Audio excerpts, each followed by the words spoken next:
Some tractors changed farming forever. Others arrived too early, too radical, too far ahead of what farmers were ready to accept. Today, we're counting down 8 antique tractors that were too advanced for their time. Machines that packed innovation decades before the industry caught up, engineering marvels that flopped commercially but proved visionary in retrospect. From enclosed cabs with radios to four-wheel drive systems to articulated steering, these tractors tried to drag American agriculture into the future before farmers were ready to follow. Let's discover the machines that were right about the future but wrong about the timing. Number 8. Fordson Model F. The Fordson Model F doesn't look revolutionary today. It looks primitive, dangerous, almost comically basic with its exposed gears and steel wheels. But in 1917, when Henry Ford launched mass production of this 20-horsepower tractor, he fundamentally transformed American agriculture overnight. This wasn't just another tractor. This was the machine that killed horse farming and proved mechanization could be affordable for average farmers, rather than just wealthy landowners. Ford applied automobile assembly line techniques to tractor manufacturing, slashing costs through economies of scale and standardization. The Model F sold for approximately $625 when competitors charged double or triple that amount. Ford built these tractors by the hundreds of thousands, flooding American farms with affordable mechanical power that replaced millions of horses and mules. Between 1917 and 1928, Ford produced over 700,000 Fordson Model Fs, making it the first truly mass-produced tractor in history. The Model F featured a 4-cylinder gasoline engine, displacing 289 cubic inches, producing 20 belt horsepower at 1,100 revolutions per minute. That modest output could pull 2 bottom plows through most soil conditions, handle grain binders, power threshing machines, and perform the endless tasks that previously required teams of horses. The engine used a simple magneto-ignition system, splash lubrication, and a water cooling system that froze frequently in cold climates. Reliability was mediocre by modern standards, but adequate for farmers accustomed to dealing with unpredictable draft animals. What made the Fordson revolutionary was its unit frame construction. Instead of a separate frame supporting engine and transmission, Ford created a stressed member design where the engine block, transmission housing, and rear axle housing bolted together to form the structural framework. That eliminated the heavy, expensive frame used by competitors, reducing weight and manufacturing costs dramatically. The innovation worked mechanically but created one serious problem. The tractor's center of gravity sat dangerously high and far back, making the Fordson prone to flipping over backward when encountering heavy loads or hitting obstacles. Those flipping accidents killed and injured hundreds of farmers during the Model F's production run. Hit a buried root while pulling a plow, and the front end could rear up like a panicked horse, flipping the entire tractor backward onto the operator. The Fordson gained a reputation as a widowmaker, and rightfully so. Ford eventually addressed the problem with lower gearing and improved weight distribution, but the damage to the tractor's reputation had been done. Despite those safety issues, the Fordson's affordability made it successful beyond Ford's wildest projections. The Fordson arrived too early in another sense. American farms in 1917 still used horses predominantly, and infrastructure hadn't adapted to tractors. Fuel availability was spotty in rural areas. Mechanics trained on tractors were scarce. Parts distribution networks barely existed. The Fordson forced American agriculture to build supporting systems around mechanization faster than would have occurred naturally. That disruption benefited farming long-term, but created short-term chaos as traditional horse-based agriculture collapsed within a single generation. Today, the Fordson Model F represents a historic milestone. The tractor that proved mechanization could be democratized. Collectors prize original examples, particularly early production units with distinctive features. Restored Fordsons appear regularly at antique tractor shows, where they remind modern farmers how far agricultural technology has progressed in just over a century. Number 7. Massey Harris GP. Four-wheel drive tractors dominate modern agriculture, providing the traction needed for massive implements and challenging field conditions. But in 1930, when Massey Harris introduced the GP, farmers couldn't understand why they'd pay extra for driven front wheels. This was the first mass-produced four-wheel drive tractor, decades ahead of an industry that wouldn't embrace the concept until the 1960s. The Massey Harris GP, general purpose, featured a unique design where all four wheels were the same size, and all four were driven through a transfer case, splitting power between front and rear axles. The 4-cylinder gasoline engine displaced 226 cubic inches, producing approximately 20 to 25 belt horsepower. That power flowed through a 3-speed transmission to both axles, providing superior traction in soft or slippery conditions where two-wheel drive tractors spun helplessly. What made the GP revolutionary was its engineering rather than its appearance. Massey Harris engineers understood that distributing driving force across 4 tires instead of 2 reduced ground pressure while improving traction. The GP could work effectively in muddy spring fields where conventional tractors bogged down. It could climb steeper hillsides without losing grip. It could pull heavier loads with less wheel slippage and soil damage. Every advantage that makes 4-wheel drive essential in modern farming existed in the GP 7 decades early. But farmers in 1930 couldn't justify the GP's higher purchase price and increased mechanical complexity. The 4-wheel drive system added weight, consumed more fuel, required more maintenance, and cost significantly more than conventional 2-wheel drive tractors. Depression-era farmers, operating on razor-thin margins, couldn't afford to pay extra for capabilities they didn't think they needed. Most farms used relatively small implements that didn't demand maximum traction. Field conditions that bog modern equipment were simply days you didn't work in 1930. The GP also suffered from reliability issues common to pioneering designs. The transfer case and front axle components experienced higher wear rates than Massey Harris anticipated. Parts availability was problematic. Dealers weren't trained to service the unique 4-wheel drive system. Farmers who bought GPs often experienced frustration that overshadowed the tractor's genuine advantages. Massey Harris built the GP only from 1930 through 1936, producing relatively few units before acknowledging market rejection. Today, surviving GP tractors are extraordinarily rare and highly collectible. Historians recognize the GP as proof that Massey Harris engineers understood principles that wouldn't become mainstream for another 30 years. The GP demonstrated that being first doesn't guarantee success. Timing and market readiness matter as much as engineering excellence.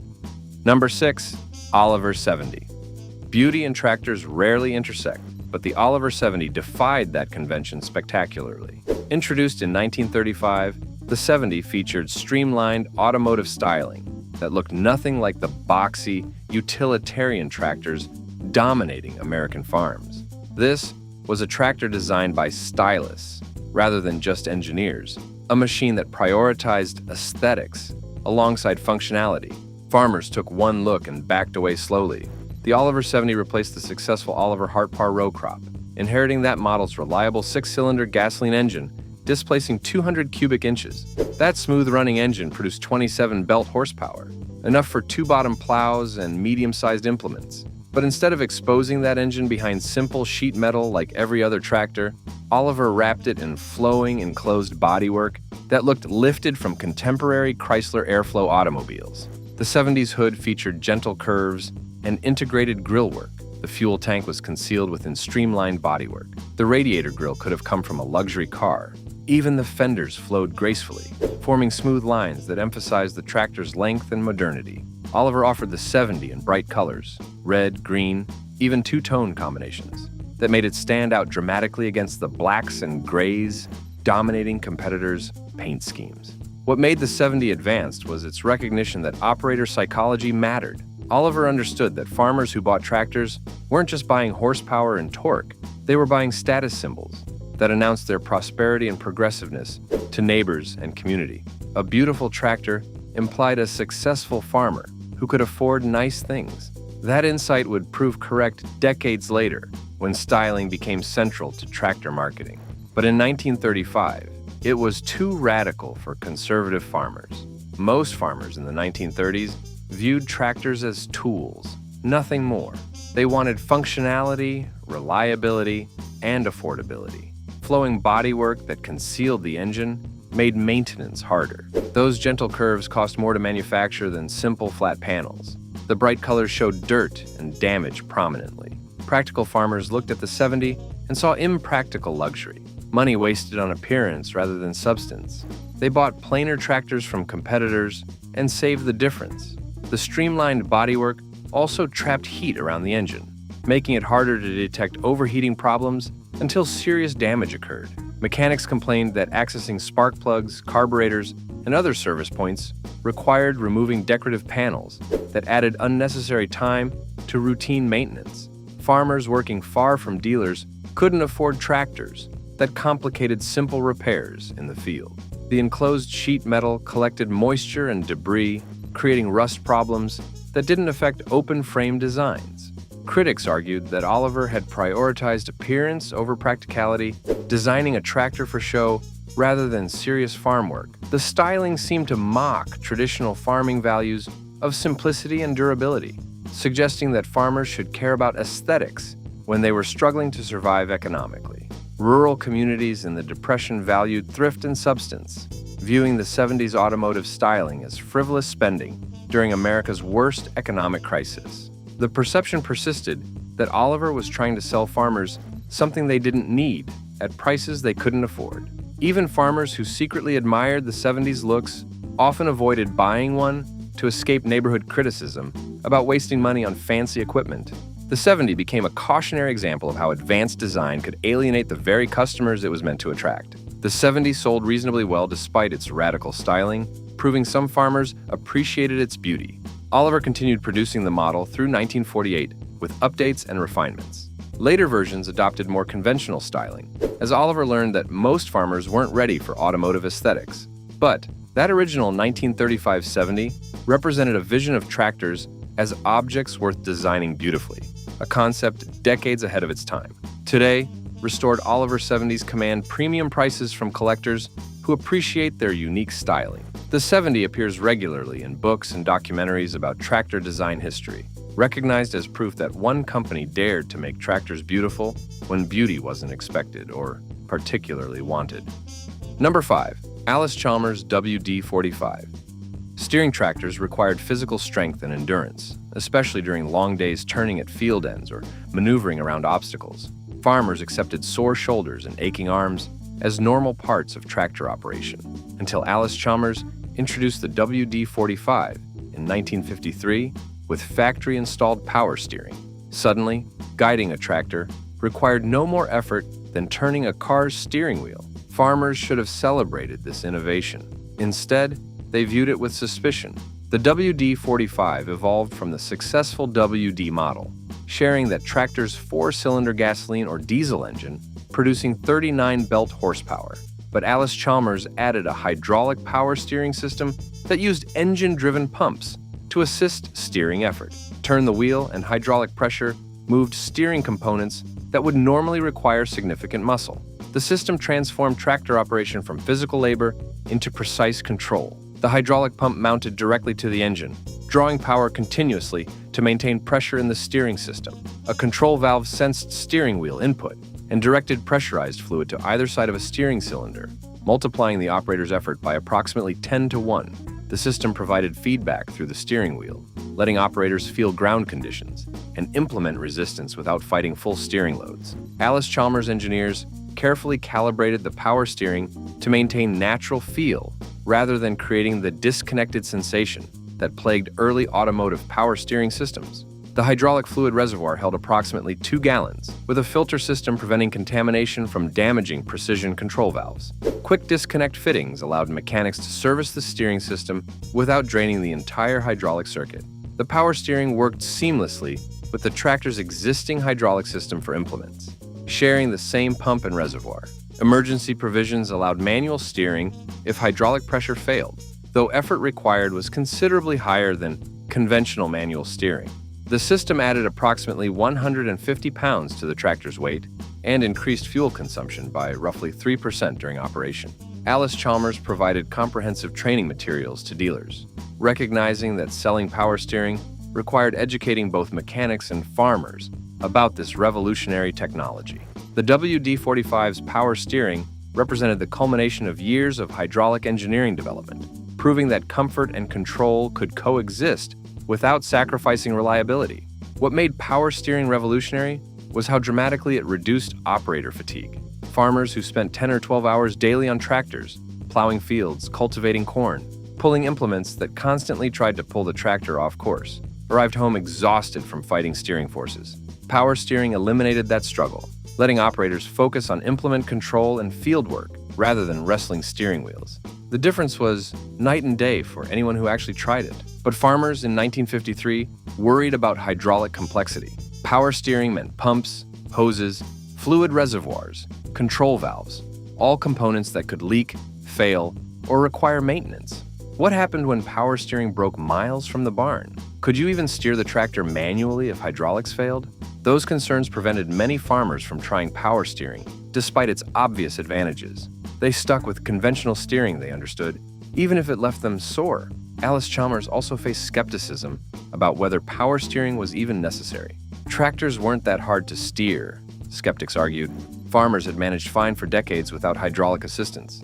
Paying extra for power steering seemed like wasting money on unnecessary luxury, especially when that money could buy implements or other equipment. The conservative nature of American farmers in the 1950s worked against accepting this genuinely useful innovation. The WD45 proved power steering's value through real-world use. Farmers who tried it rarely went back to manual steering. Word spread slowly but surely that power steering wasn't luxury. It was practical technology that improved productivity and comfort.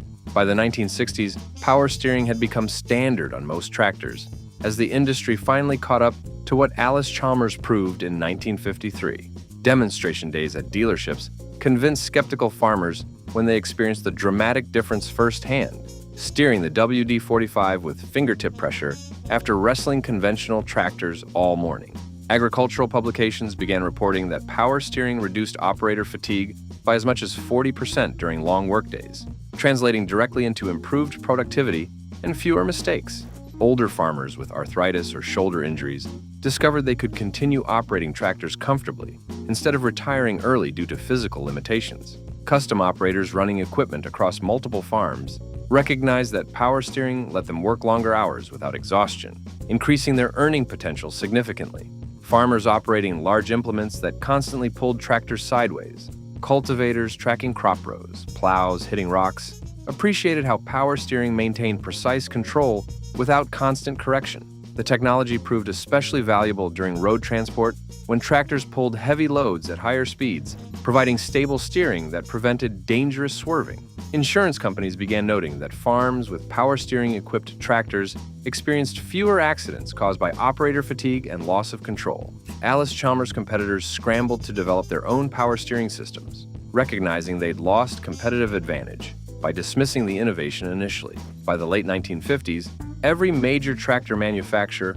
offered power steering as either standard equipment or optional upgrade on their larger models. The WD-45's commercial success vindicated Allis-Chalmers' engineering vision and proved that farmers would embrace advanced technology once they understood its practical benefits. Today, finding any tractor without power steering is virtually impossible, a testament to how completely this once controversial innovation transformed agricultural equipment. Today, the WD-45's bright orange paint and pioneering power steering make it a favorite among collectors. Restored examples appear regularly at shows, where visitors can experience how dramatically power steering transformed tractor operation. The WD-45 proved that some innovations face resistance, not because they don't work, but because they require farmers to trust unfamiliar technology. Number 4. International Harvester Farmall F-20 Experimental Diesel. Diesel power dominates modern agriculture, providing the torque and fuel efficiency that gasoline engines cannot match. But during the 1930s, when International Harvester experimented with diesel conversions of their Farmall F-20, farmers viewed compression ignition engines with deep suspicion. This experimental tractor represented IH's attempt to introduce diesel decades before American agriculture was ready to embrace it. The standard Farmall F-20 featured a 4-cylinder gasoline engine displacing 221 cubic inches, producing approximately 29 belt horsepower. International Harvester engineers adapted diesel technology from stationary engines, creating experimental conversions that replaced gasoline engines with compression ignition units. These prototype diesels demonstrated dramatically improved fuel economy. Diesel fuel cost less per gallon and contained more energy than gasoline, creating significant operating cost advantages. What made diesel advanced was its fundamental efficiency. Diesel engines operate at higher compression ratios than gasoline engines, extracting more work from each gallon of fuel. They produce maximum torque at lower revolutions per minute, perfectly matching tractor work requirements. Diesel fuel is less volatile than gasoline, reducing fire risk. The lack of spark plugs and ignition systems meant fewer components to fail. Every advantage that makes diesel standard in modern tractors existed in these 1930s prototypes. But farmers in the Great Depression couldn't overlook diesel's disadvantages. Diesel engines cost significantly more to manufacture than gasoline engines. The higher compression required heavier, more robust construction. Fuel injection systems were complex and unfamiliar to mechanics accustomed to simple carburetors. Cold weather starting was problematic. Diesel fuel gelled in freezing temperatures, and compression ignition engines required preheating systems to start when cold. Parts availability was non-existent for diesel conversions. International Harvester built very few F-20 diesel conversions, recognizing that American farmers weren't ready for diesel technology. The company shelved diesel development until after World War II, when improved designs and changing economics finally made diesel practical for mainstream agriculture. Those experimental F-20 diesels represented engineering vision that arrived at least 15 years too early for market acceptance. The few surviving F-20 diesel prototypes are museum pieces today, representing International Harvester's forward-thinking engineering and recognition that diesel would eventually dominate agricultural power. Historians studying tractor development view these prototypes as proof that major manufacturers understood where technology was heading, even when market conditions prevented immediate adoption. Number 3. Case Model 1200 Traction King. The 1960s brought dramatic increases in farm size as successful operations expanded and marginal farms disappeared. Larger farms needed more powerful tractors, but simply adding horsepower to conventional designs created traction problems. More power meant more wheel slip and soil damage. Case responded in 1964 with the Model 1200 Traction King, one of the first articulated four-wheel drive tractors. It was brilliant engineering that arrived before most farms needed that much capability. The Traction King featured a unique articulated steering system, where the tractor bent in the middle rather than turning front wheels. A 6-cylinder diesel engine producing 120 horsepower sat in the rear frame section, driving all four wheels through equal-sized tires. When the operator turned the steering wheel, hydraulic cylinders pivoted the front frame section relative to the rear, creating a surprisingly tight turning radius despite the tractor's size. All four wheels remained parallel to the tractor's direction, maximizing traction. What made the Traction King revolutionary was how effectively it put power to the ground. Conventional two-wheel drive tractors of comparable horsepower spun rear tires constantly, wasting fuel and destroying soil structure. The Traction King distributed driving force across four large tires, dramatically reducing wheel slip while increasing pulling capacity. Case advertised that the 1200 could handle implements requiring 150 horsepower tractors in conventional designs, proving four-wheel drive's efficiency advantages. But the Traction King faced serious market resistance. At approximately $20,000, it cost nearly 3 times what conventional tractors commanded. That price could buy 2 smaller tractors, giving farmers redundancy if one broke down. The articulated design was completely unfamiliar to mechanics and dealers, creating service headaches. The sheer size intimidated farmers, accustomed to maneuvering smaller equipment. And frankly, most farms in 1963 simply didn't need 131 horsepower. Case built the Traction King primarily for large-scale wheat farmers in the Great Plains and custom operators, running huge implements across multiple farms. Those specialized buyers appreciated the tractor's capabilities and could justify its cost. But mainstream agriculture wasn't ready for articulated four-wheel drive in the early 1960s. The concept made sense, the engineering worked well, but timing was wrong by nearly a decade. By the 1970s, articulated four-wheel drive tractors had become essential for large-scale farming as implement sizes exploded and farms continued consolidating. Case and competitors sold thousands of these machines, proving the Traction King's basic design correct. But in 1963 through 1969, when Case built the 1200, it represented technology ahead of its market. Today, surviving Traction Kings are historically significant, representing Case's pioneering work in articulated four-wheel drive design. Collectors appreciate these tractors as proof that one manufacturer recognized where large-scale agriculture was heading and built the machines needed for that future before the future arrived. Number 2, John Deere 8010. John Deere shocked the agricultural world in 1960 when they unveiled the 8010, their first articulated four-wheel drive tractor. This wasn't just big, this was enormous, packing 215 horsepower from a Detroit diesel six-cylinder engine. The 8010 represented Deere's vision of farming's future, a vision so radical that fewer than 100 units sold before Deere pulled it from production after just 1 year. This was too much, too soon, too problematic. The 8010 featured Detroit Diesel's six-cylinder 671 engine, a power plant designed for over-the-road trucks, not agricultural equipment. That engine displaced 426 cubic inches and produced 215 horsepower at 2,400 revolutions per minute. Power flowed through a modified Clark transmission to all four wheels mounted on an articulated frame that pivoted in the center for steering. The tractor weighed approximately 25,000 pounds and stood taller than most farm buildings' doorways. What made the 8010 advanced was its sheer capability. 215 horsepower in 1960 represented more power than most farms' total tractor inventory combined. Deere designed the 8010 for pulling massive implements across thousands of acres, for deep ripping hardpan soil, for tasks that conventional tractors simply couldn't handle. The articulated four-wheel drive design maximized traction while maintaining reasonable maneuverability for such a massive machine. But the 8010 suffered from serious reliability problems that damaged its reputation immediately. The Detroit diesel engine, while powerful, operated at higher revolutions per minute than agricultural work required, causing excessive wear. Cooling systems struggled to manage heat during sustained heavy pulling. The transmission wasn't properly matched to agricultural loads, experiencing premature failures. Hydraulic systems leaked constantly. Electrical components failed regularly. Early buyers experienced frustration that overshadowed the tractor's genuine capabilities. Size also worked against the 8010. The tractor was simply too large for most farm operations.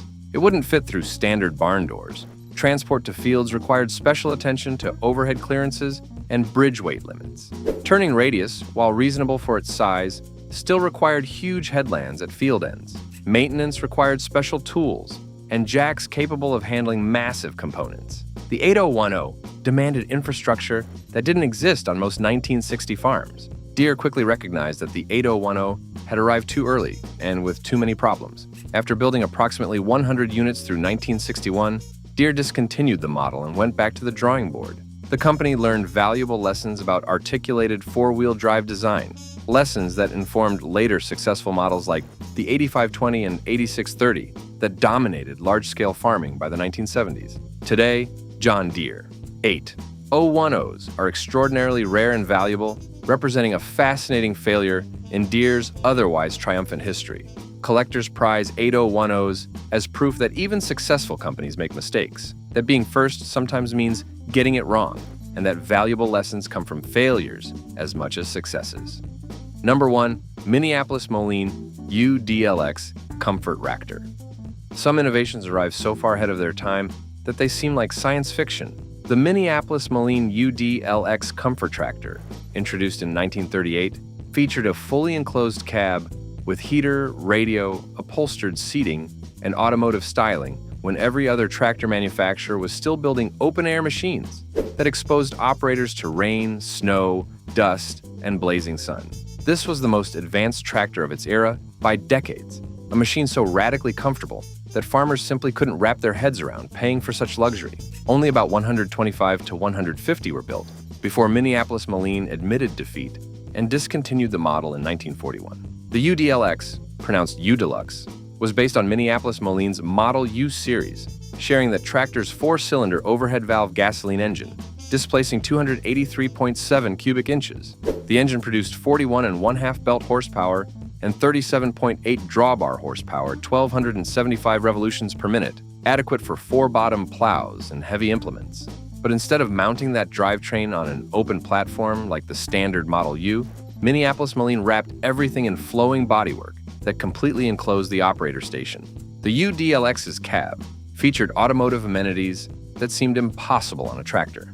Upholstered bench seating accommodated two people comfortably, with a fold-down jump seat for a third passenger.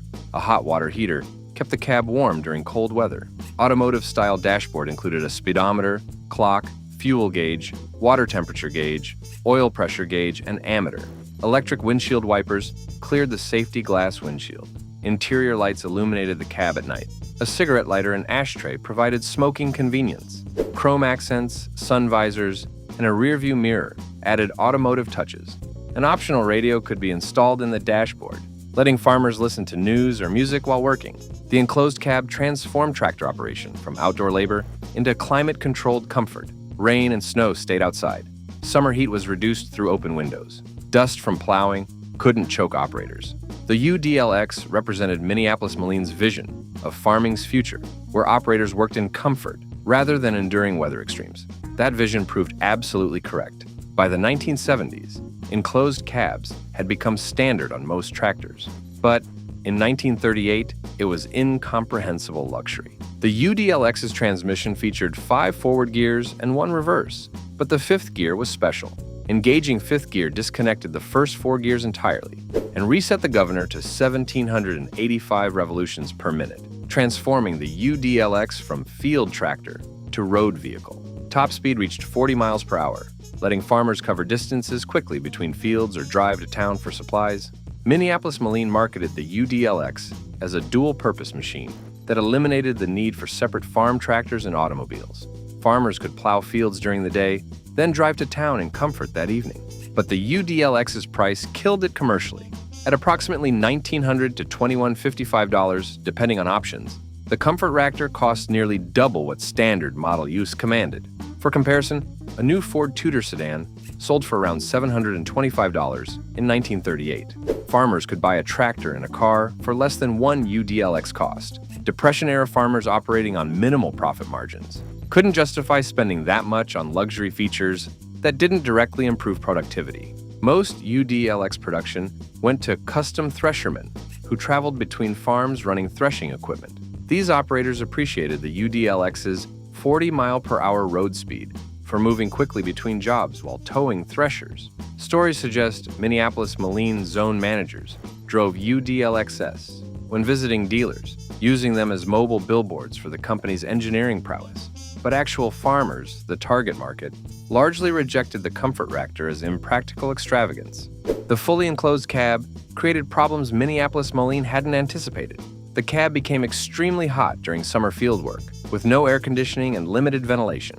Engine and transmission noise reverberated inside the enclosed space, making it louder than open-air tractors. The rear door had to remain open when pulling implements to allow access for connecting implements, eliminating much of the weather protection advantage. Visibility was somewhat restricted compared to open platforms. These practical issues reinforced farmers' perception that the UDLX was poorly thought-out novelty. Minneapolis-Moline reportedly recalled approximately 50 unsold UDLXs from dealers and converted them back to standard Model U configuration with open platforms, eliminating the expensive cab and reducing price to move inventory.